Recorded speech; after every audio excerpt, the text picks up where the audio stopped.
সিরিয়ার কমান্ডার হত্যার প্রতিশোধ নিতে ইসরায়েলি ভূখণ্ডে শতাধিক রকেট ছুড়েছে হিজবুল্লাহ।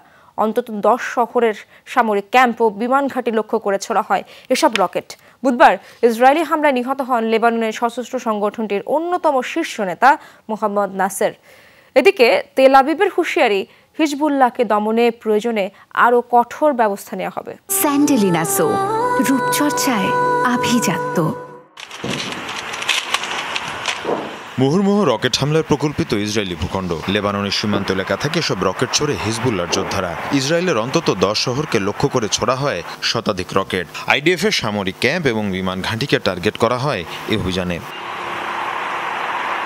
এর আগে লেবাননে বিমান হামলা চালায় ইসরায়েল, যাতে নিহত হন শীর্ষ কমান্ডার মোহাম্মদ আবু নামহ নাসের। হজ আবু নামেও পরিচিত তিনি। ইসরায়েলের বিরুদ্ধে অ্যান্টি ট্যাঙ্ক ও রকেট হামলার তদারকি করতেন। বুধবারের ওই হামলায় আগুন ধরে যায় তাকে বহনকারী গাড়িতে। বিমান হামলা চালানো হয় লেবাননের খিয়াম, আইতা আল শাবাব ও মারকাবা এলাকায়। এ অবস্থায় আবারও হুমকি ইসরায়েলি প্রতিরক্ষা মন্ত্রীর। ইয়োভ গ্যালান্ট হুঁশিয়ারি জানিয়ে বলেন, হিজবুল্লাহকে দমনের প্রয়োজনে আরও কঠোর হবে আইডিএফ। প্রতিদিনই হিজবুল্লাহর বিরুদ্ধে আমাদের অভিযান চলছে, তাদেরকে কড়া জবাব দেওয়া হচ্ছে। লেবাননে হামলা চালানোর জন্য আমরা প্রস্তুত। হিজবুল্লাহকে দমনের প্রয়োজনে আরও কঠোর ব্যবস্থা নেওয়া হবে। বেশ কিছুদিন ধরেই সংঘাত চলে আসছে হিজবুল্লাহ ইসরায়েলের মধ্যে।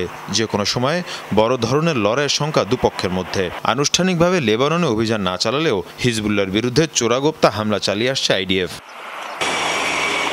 মীর মুশফিকা হাসান, যমুনা নিউজ।